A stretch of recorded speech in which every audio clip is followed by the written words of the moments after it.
And just like that, day 3 of the impeachment hearing ended. Ano ang take natin dito sa nangyari sa Senado kanina? Pag-usapan po natin yan. Ito po muli si Attorney Mike Operario. After 3 days of a hearing, finally ay nakatapos na isang testigo ang prosecution. At hindi nila tinuloy yung presentasyon kanina ng susunod pa na testigo. We don't know exactly what's the reason for that.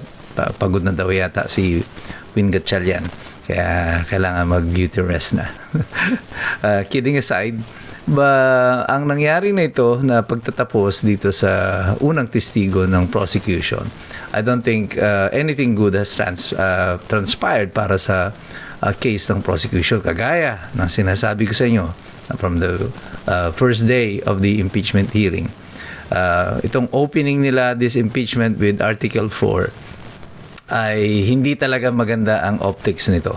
Hindi maganda yung pinapakita niya na itong kaso na to inuna lang nila kasi may available witnesses sila na mga taga NBI. Yun lang ang kaya nilang i-produce.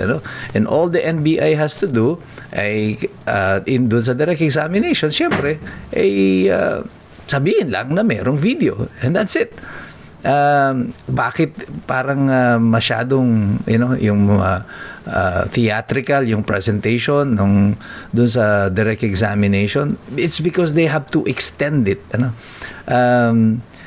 They have to, hindi ko masabi sa inyo yung street term nito na kung ano yung ginagawa dito, but basically ito ay ini-stretch nila yung proceedings. Kaya makita ninyo yung abogado ng prosecution, akala mo kung yung mga bata dito hindi na siguro naabutan nito, pero yung mga kaidaran ko mga 50s and above, kilala nyo si Ben David, yung a character actor from the 1960s up to the early 80s. Buhay pa yung si Ben David. Yung hindi!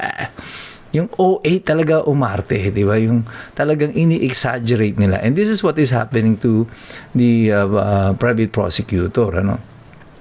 Ini-exaggerate niya everything so that meron siyang impact in so far as the media and the social media is concerned. Kasi pagdating sa mga senador, palagi wala ng impact yung baka naiinis pa dun sa ka-OA niya. But this is created talaga deliberately for theatrical purposes. Kasi nga, sabi ko sa inyo, dalawa ang korteng dumidinig nito. Yung Senado and the Bar of Public Opinion. Yung ka-OA yan na mga kilos, yan ay directed towards yung mga nanunood para makita nila na as if parang meron, kahit wala. So, now that they were in the cross-examination, dito hindi na uso yung mga theatrics.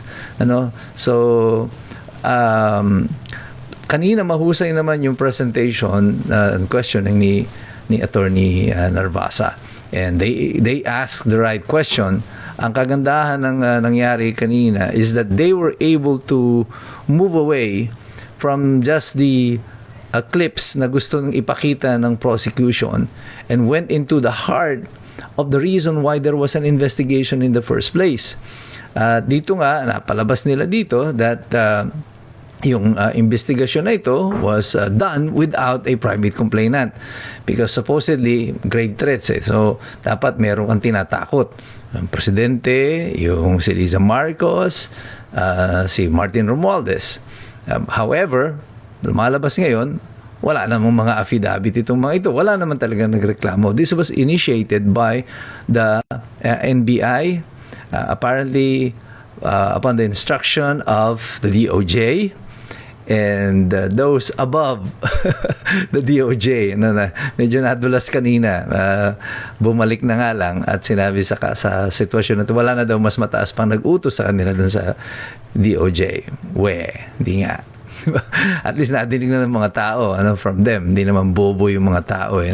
So, sa tingin ko kanina, maayos yung cross-examination that was done by Attorney Narvasa. They were able to extract the information that they needed. And they veered away dito sa naratibo ng prosecution that ito ay sinampa ang kaso na ito laban sa Vice Presidente simply because she committed the crime. The crime could not even be established. Ano? Sabi ko nga sa inyo, kahit na mapatunayan mo that there is a video, assuming that there is a video, the problem there is that, is there a crime committed doon sa video? And that is legal a question. Ako sa tingin ko nga, opinion ko ito bilang isang abogado, mulat-mula pa ito yung sinasabi ko, hindi ka pwedeng magkaroon ng grave threats that will base on that threat na gagawin yung itinethreaten mo doon kapag ikaw ay patay na.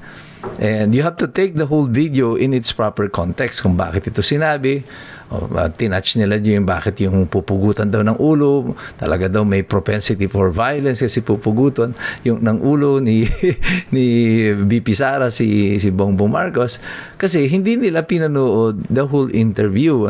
Bakit sinabi ng Vice Presidente yun? Ano ang konteksto kung bakit iyon nasabi? Sinabi naman ni Vice Presidente yun on the context na hiyang-hiya siya doon sa ginagawa ni BBM na ipinahiya niya yung PMA na lumapit sa kanya na nagre-request ng gift na yung relo.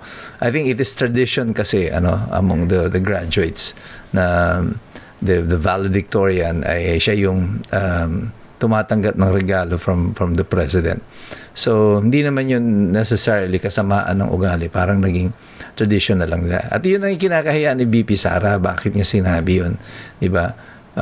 Parang expression niya sa ating mga Pilipino, yung pag inis na inis kasi sa isang tao, gusto ko na ilublob siya sa pinggalan, gusto ko ibugbog sa banga, ilublob siya sa banga, yung mga ganun na expression. So if you read or listen to the entire video, you will understand the context.